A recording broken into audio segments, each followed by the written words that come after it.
Esta es la sesión número 3 del Discipulado Integral.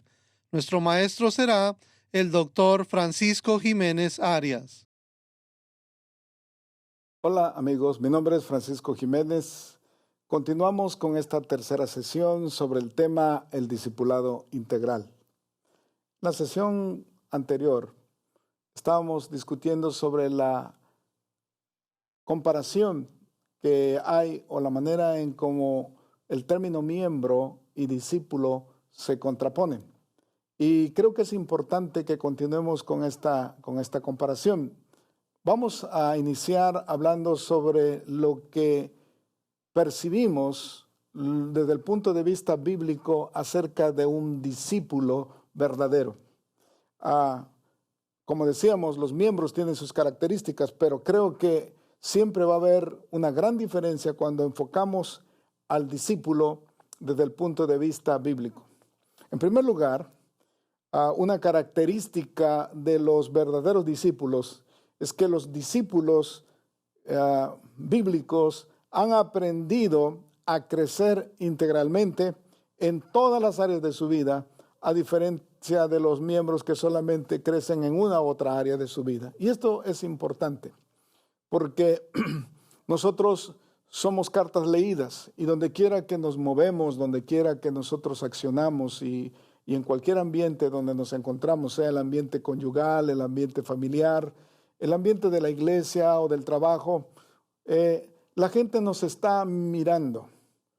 Y Pablo dice que somos cartas leídas, entonces es importante el testimonio que tenemos que dar. Por eso un discípulo verdadero da testimonio.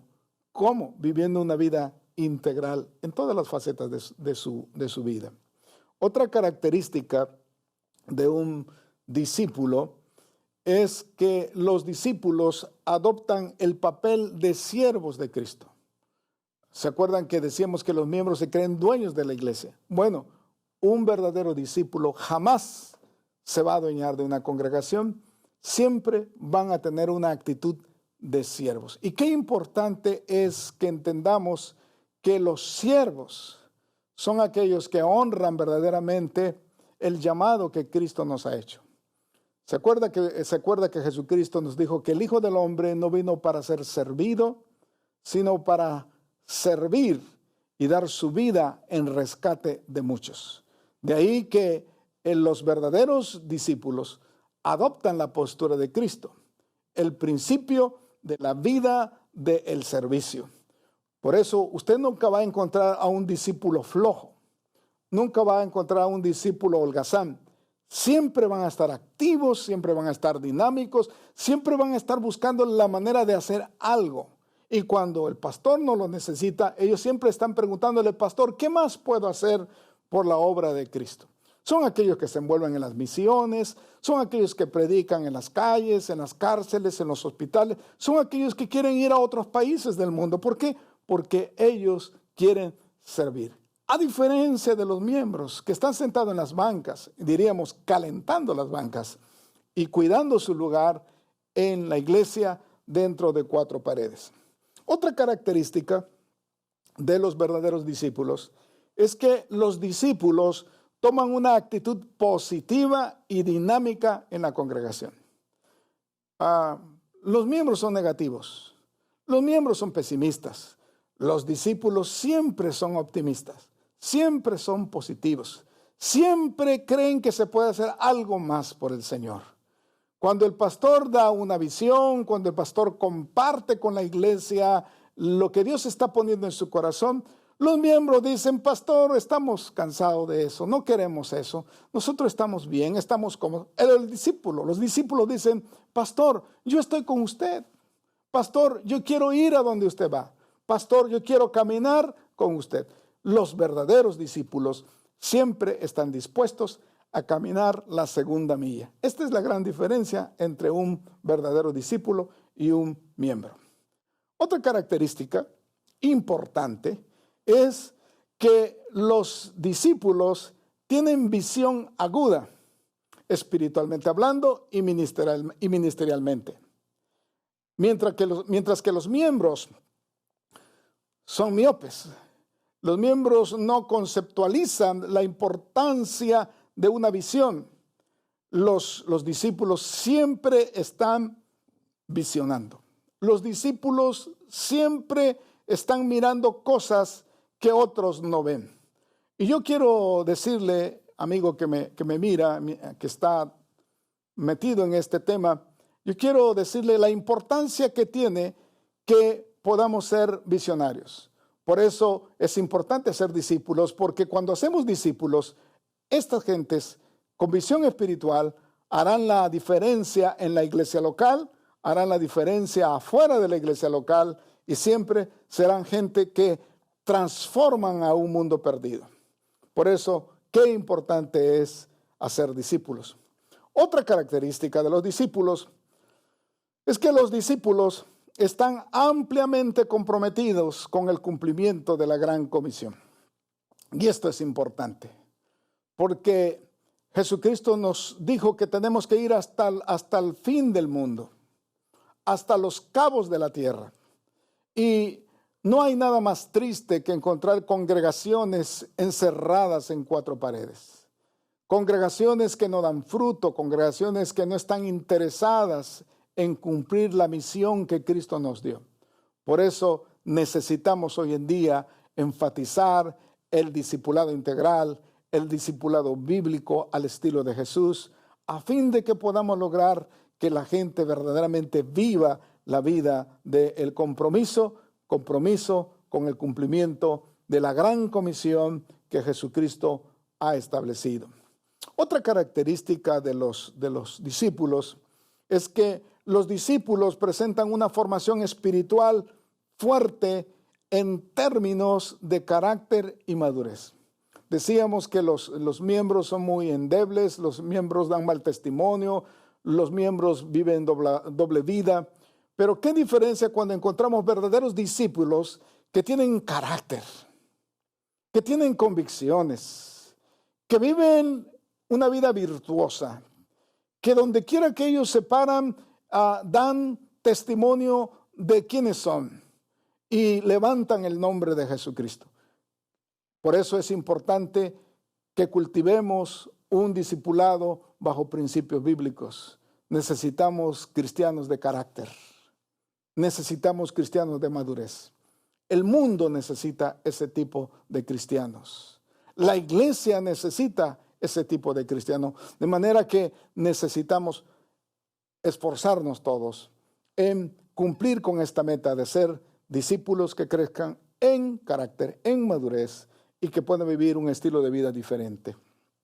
Otra característica de los discípulos es que los discípulos son cristianos altamente reproductivos y han aprendido el arte de la multiplicación. Qué importante es esto. Decíamos que los miembros ni crecen, ni se reproducen, y mucho menos que se multipliquen. Pero qué importante es encontrar discípulos que están creciendo todos los días en el Señor. Discípulos que caminan la segunda milla, que andan la fe, que practican el verdadero cristianismo. Pero no solamente eso, crecen espiritual, emocional, mental y en todos los aspectos crecen, pero también crecen en su familia, crecen en sus relaciones, crecen en su compromiso. Son altamente reproductivos. Necesitamos discípulos que sean altamente reproductivos y que se multipliquen. La gran diferencia del verdadero discipulado es que el discipulado se multiplica. Necesitamos cristianos multiplicativos. Por eso vale la pena trabajar por un discipulado intencional. Finalmente, cuando hablamos de discípulos, hay otra característica importante.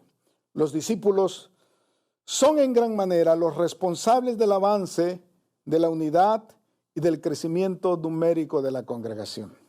Mientras que los miembros siempre están luchando, se están estancando o están dividiendo la congregación. Estos discípulos siempre, los verdaderos discípulos, siempre son los motores, son la fuerza motriz, son el dinamo o o lo que mueve, la potencia que mueve el engranaje de la iglesia local, el engranaje del cristianismo.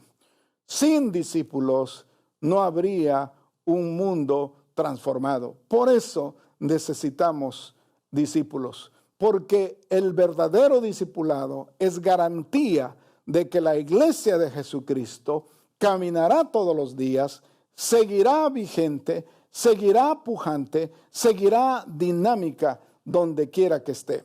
Necesitamos este tipo de cristianos verdaderos discípulos. Ahora bien, hay algunas concepciones o conceptualizaciones del discipulado cristiano que me gustaría compartir con ustedes. Son conceptos generales que quizás vale la pena para afianzar el tema, que nosotros lo podamos desglosar un poco.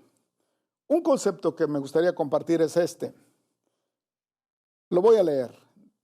Un discípulo es una persona que ha venido a Jesucristo para vida eterna. Eso es lo primero que quiero puntualizar. Que le ha apropiado, es decir, ha apropiado a Jesús como su Salvador y como su Señor.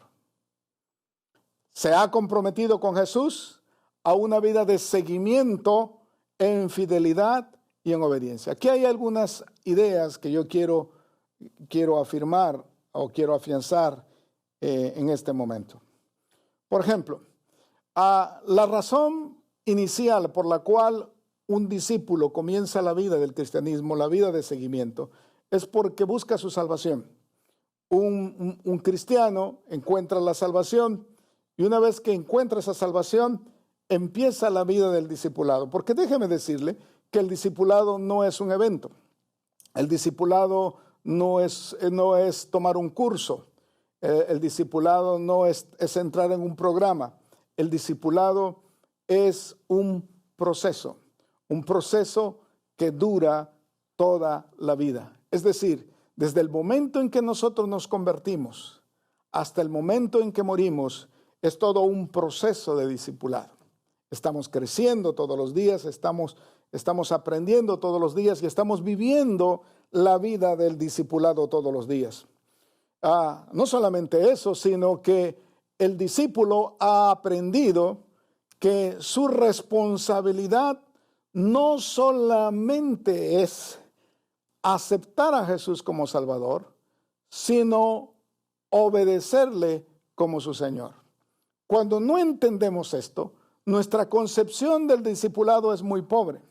Hay mucha gente que está muy contenta porque dice, yo he aceptado a Jesús como mi Salvador. Pero no es solamente aceptar a Jesús como su Salvador. Usted tiene la responsabilidad y el compromiso de obedecer a Jesús. Y para poder obedecer a Jesús, usted tiene que reconocerle como su Señor.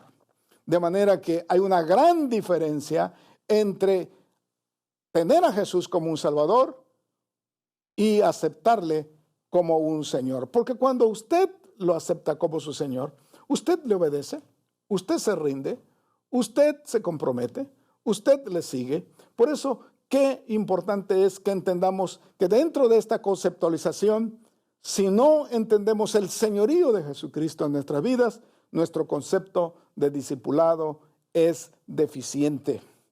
Y esto nos lleva enteramente al compromiso que hace posible una vida de seguimiento, una vida en fidelidad y en obediencia. Y cuando obedecemos es porque le seguimos. Y cuando somos fieles es porque hemos creído firmemente y nos mantenemos en la ruta. Por eso, qué necesario es que en nuestras congregaciones, en nuestro ambiente cristiano, podamos desarrollar esta conceptualización para que la podamos vivir al máximo. Otra idea, otro concepto importante que me gustaría compartir con ustedes es lo que es el discipulado en sí como un proceso. Es un proceso de crecimiento integral es un proceso que se mantiene a través de todo el tiempo, y el creyente en ese proceso primeramente es informado. Piense usted en la información que recibimos desde el momento en que venimos a la fe. Por ejemplo, cuando venimos y escuchamos el Evangelio de Jesucristo, entendemos los primeros pasos, entendemos que somos pecadores, entendemos que necesitamos arrepentirnos, entendemos que necesitamos apropiar nuestra fe, la fe cristiana, entendemos que tenemos que recibir a Jesucristo como nuestro Salvador, pero a partir de ahí empezamos en un proceso que no solamente se queda en la información. El gran problema que tenemos con muchos creyentes que solamente son miembros y que nunca viven la vida de un verdadero discipulado es que se han quedado con la información. Hay cristianos que están muy informados, están bien informados y otros están mal informados. Cristianos que por esa mala información se han deformado en su vida cristiana. Son cristianos que conocen mucho de la palabra. Si usted le pregunta de textos de la palabra, si usted le pregunta de algunos pasajes, ellos saben todo. Son cristianos que han tomado cursos teológicos, son cristianos que inclusive han ido a un seminario, a una escuela bíblica y que tienen mucha información, pero no viven la vida cristiana. ¿Cuál es el problema? Son cristianos informados, pero no formados. Entendamos que el discipulado verdadero, como proceso, comienza con la información, pero continúa con la formación. Y esto es importante porque cuando el cristiano es formado, cuando el discípulo es verdaderamente formado y Cristo es formado en él, entonces empiezan a haber frutos. No solamente frutos dignos de arrepentimiento, sino empieza a haber una vida que modela la imagen de Cristo. Y qué importante es entender esto, porque precisamente para esto es el discipulado. Cuando nosotros leemos en Efesios capítulo 4, verso 11 al 13, que el apóstol Pablo nos dice que él mismo, hablando de Jesucristo, constituyó primeramente apóstoles y luego profetas, evangelistas, pastores y maestros. ¿Para qué? Y él dice, ¿para qué? Para edificación, para equipamiento en primer lugar de los santos, para la obra del ministerio. ¿Con qué objeto? Si usted lee el verso 13 del capítulo 4 de Efesios, dice, hasta que todos lleguemos a la unidad de la fe y del conocimiento del Hijo de Dios, a un varón perfecto. Esa es la meta. Por eso es que cuando venimos y entramos en el proceso del discipulado, entonces empezamos a ser formados de tal manera que empezamos a reflejar la imagen de Jesucristo, porque es allí donde queremos llegar, que podamos verdaderamente ser creyentes, que vivamos en la estatura espiritual que Jesucristo nos pide que hagamos. Y cuando pasamos en esa formación, entonces sucede un milagro. ¿Cuál cree usted que es? Cristianos que no se quedan informados solamente, cristianos que han sido formados e inmediatamente o como parte de ese proceso de formación empiezan a ser transformados. Piensen en esta hora qué importante hacer estas transiciones de la información a la formación y de la formación a la transformación, en el cual el creyente puede mantener o ver o manifestar un carácter congruente con la palabra de Jesucristo, congruente con el testimonio cristiano y que vive la madurez. Madurez en el sentido no de perfección, sino madurez en cuanto a su responsabilidad y en cuanto a hacerse responsable en vivir el estilo de vida que Cristo quiere que vivamos todos los días. Y cuando esto sucede, entonces podemos decir que empezamos a ser como Cristo. Le invito para que usted piense en esta hora cuán necesaria es para la vida del creyente el que podamos mantenernos en este proceso. Por eso, nunca aparte su mirada de este proceso. Aprenda lo más que pueda, conceptualice lo más que pueda, crezca en el conocimiento cognoscitivo, pero también entre en el proceso formativo. ¿Para qué? Para que haya luego una verdadera transformación. Ahora, yo le invito, por favor, para que en esta ocasión usted vea conmigo esto que está aquí en la pantalla. Lea conmigo, por favor. Lo voy a leer. Dice: el discipulado cristiano es un proceso que envuelve no solo todas las áreas de la vida de un individuo, sino también su vida como un todo, con el propósito de que éste pueda crecer integralmente a fin de poder llegar a ser como Jesús, su maestro. ¡Wow! Qué importante, qué trascendental es que todos podamos vivir este proceso. ¿Se imagina usted lo que pasaría? Que tuviéramos iglesias llenas de cristianos que viven este proceso. Cristianos que están transicionando de la información a la formación a la transformación. Cristianos que son integrales en su manera de expresar y de vivir la vida cristiana. Esto, le aseguro a usted, haría la gran diferencia en nuestro mundo. Si no hemos alcanzado al mundo para Cristo, es porque hemos sido deficientes en nuestra vida de discipulado. Pero esta es la ocasión para que nosotros luchemos, nos esforcemos y vivamos como verdaderos discípulos de Jesucristo.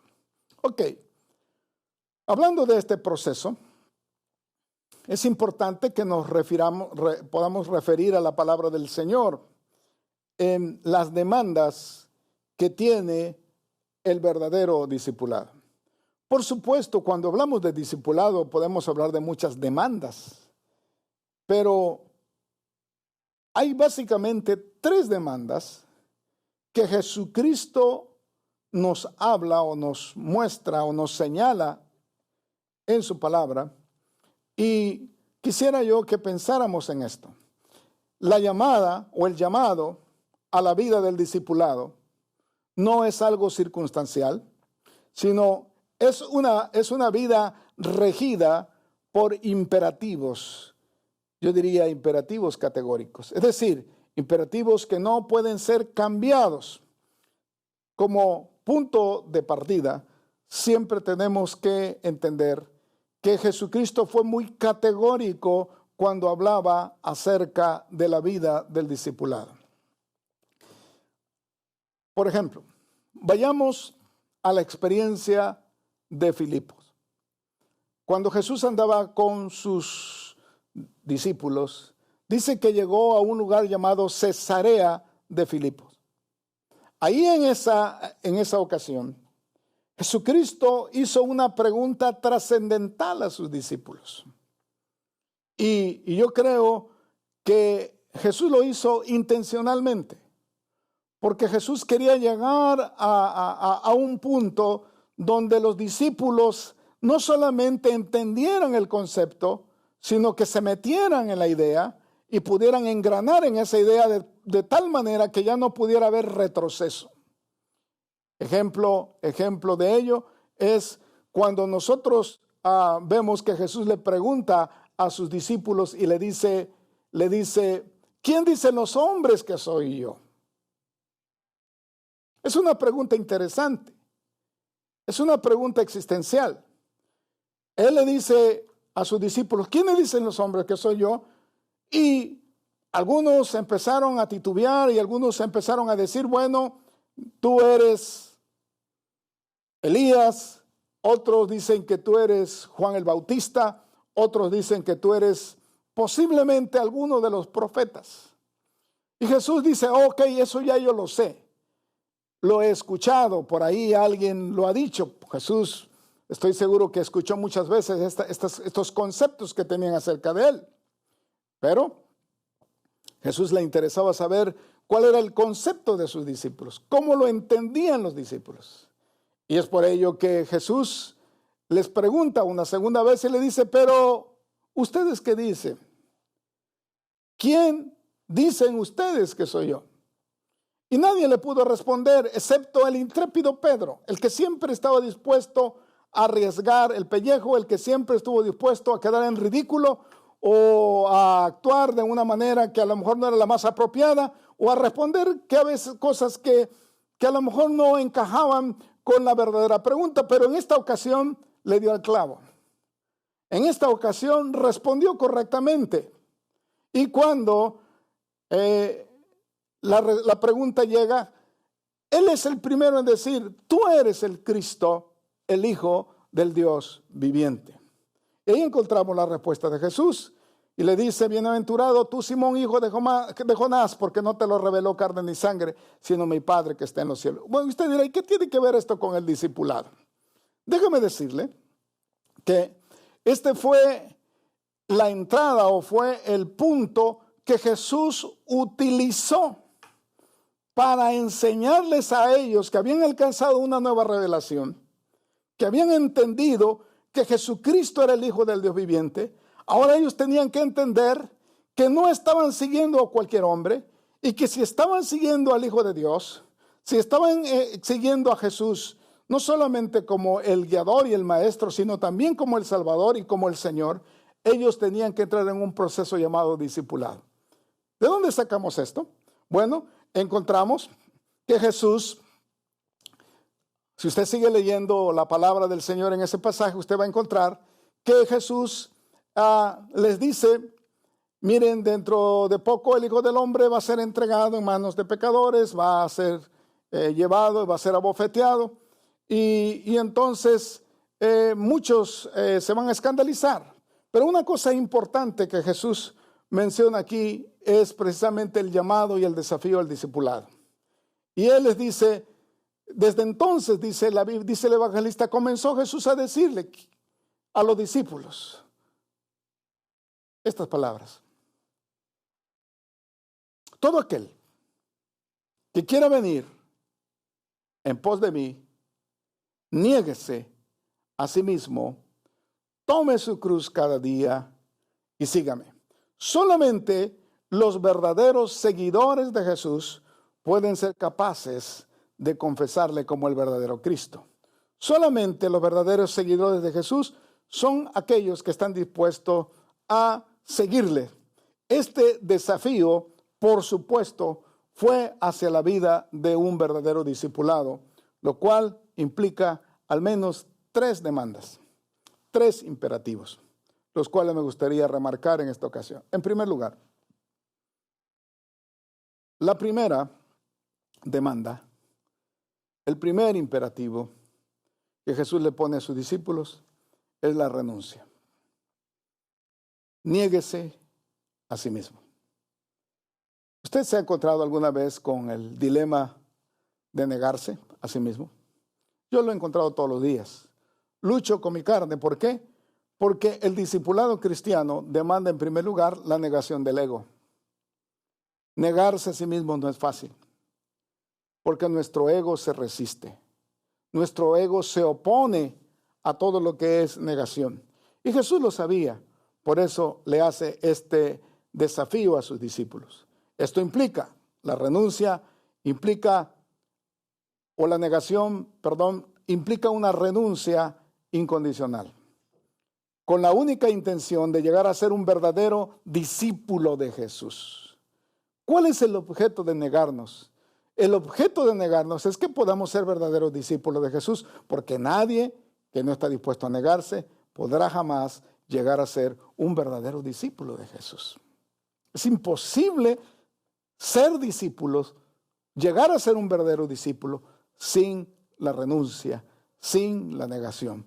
Por eso el primer imperativo importante es la negación. Sin renuncia no hay discipulado. La negación es la garantía de que el discípulo jamás negará a su maestro. Déjeme repetirlo. La negación es la garantía de que el discípulo jamás negará a su maestro. ¿Se acuerdan ustedes de la negación de Pedro? Cuando Jesús les dijo, en ese mismo contexto, le dice, en un tiempo más, ustedes se van a escandalizar y el diablo les va a zarandear y van a venir, me van a llevar a Jerusalén, voy a ser entregado. Pedro es el que se atreve y le dice al Señor, pues, aunque todos los demás que están aquí se escandalicen, aunque todos los que están aquí te dejen, Señor, yo no te voy a dejar, yo no te voy a negar, yo voy a estar contigo. Esa es la idea de lo que Pedro le dice. Y Jesús le dijo, Pedro, de cierto te digo que antes que el gallo cante, tú me vas a negar 3 veces. Qué importante es esto. Porque Pedro estaba seguro que él jamás iba a negar a su maestro. Pedro estaba seguro que jamás iba a renunciar a el privilegio de mantenerse firme, reconociendo y declarando que Jesús, el Galileo, era su maestro. Pero cuando llegó el momento, y ustedes saben la historia, Pedro le negó 3 veces. Y cuando hablamos de que para no negar a Jesús necesitamos primeramente negarnos nosotros, es una necesidad. Jesús quiere la garantía, que Jesús quiere tener la seguridad de que tú, mi amigo, que yo, nunca le vamos a negar. Y la única manera como no le vamos a negar es renunciando. Pedro no había renunciado totalmente. Pedro no se había negado totalmente. Y la mejor prueba es que cuando llegó el momento de confrontar su vida, cuando llegó el momento de estar en peligro por causa de Jesús, prefirió negarle. Porque nadie puede mantenerse firme con Jesús sin haberse negado primeramente a sí mismo. El segundo imperativo, la segunda demanda, es el compromiso. Jesús dice, tome su cruz cada día. Eso es compromiso. A mí me cuesta trabajo tomar la cruz cada día. Yo no sé a usted, pero es muy duro tomar la cruz de Jesús. Es muy difícil tomar la cruz de Jesús. A lo mejor habrá ocasiones en que no sea tan difícil y la tomamos, pero tomarla todos los días, 24 horas, ¿sí? Eso, cada día, eso no es fácil. Este es el segundo imperativo importante, porque sin cruz no hay compromiso. La cruz de Jesús no solo implica escarnio y vergüenza, sino también un compromiso a mantenernos en la senda del discipulado, día a día, independientemente de las circunstancias y las situaciones de la vida. Porque, por eso decía que no es fácil llevar la cruz de Cristo, porque hay días de bonanza, hay momentos donde todos los vientos son favorables, pero hay días y hay ocasiones y hay momentos y hay tiempos en los cuales las cosas no van como nosotros quisiéramos, donde todo aparentemente nos sale no como nosotros quisiéramos, y entonces viene el conflicto y viene la confrontación. ¿Qué hago? ¿Me mantengo con la cruz o la dejo a un lado? ¿Podré yo dejar la cruz un rato? ¿Cuántos se han hecho esa pregunta? ¿Cuántos de nosotros nos hemos quitado la cruz y la hemos dejado a un lado porque no aguantamos el problema o los conflictos nos están agobiando? Pues déjame decirle, si usted quiere ser un verdadero discípulo, el segundo imperativo es la cruz, es el compromiso. Todos los días, en cualquier momento, a través de todas las circunstancias. El compromiso es importante porque el compromiso es la garantía más clara de que el discípulo habrá de servir abnegadamente a su maestro. Qué importante es esto. Así como Cristo nos pide que renunciemos para que no le neguemos, también nos pide que tomemos la cruz, que nos comprometamos para que podamos servirle abnegadamente. Solo los que llevan la cruz todos los días pueden servir a Jesús. Mi amigo, usted puede ser un buen servidor. Puede llegar a ser un buen siervo de Jesucristo. Lo único que tiene que hacer es entender que tiene que haber no solamente renuncia, tiene que haber compromiso. Cristianos de compromiso es lo que Cristo quiere. Probablemente usted se ha preguntado, ¿por qué yo no me comprometo? ¿O por qué hay tanta gente que no se compromete? Bueno, la respuesta usted la tiene en esta hora. Usted podrá decirle al Señor con todo su corazón, abrir su corazón y decirle, yo, Señor, en diversas ocasiones he fallado en mi fe, me he olvidado del compromiso, pero en esta hora yo estoy dispuesto a seguirte. Seguirte en una vida de renuncia, seguirte en una vida de compromiso. Yo le invito para que ore en esta ocasión. Abra su corazón y dígale, Señor, yo quiero vivir como un verdadero discípulo. Padre, te doy gracias. Te doy gracias por esta ocasión, te doy gracias por este momento y por la oportunidad que me das de poder vivir una vida de fe. Quiero ser un fiel seguidor, quiero ser una persona que esté dispuesta a la renuncia, a la negación. Quiero ser un cristiano de compromiso. Ayúdame, por favor, para que en tu nombre y bajo tu gracia y bajo tu ayuda pueda vivir estos principios que son una gran necesidad, no solamente para mi vida, sino para la vida de mi familia, de mi esposa, de mis hijos o de mis hermanos o de sus parientes. Señor, muchas gracias. En el nombre de Jesucristo te lo estamos pidiendo. Amén.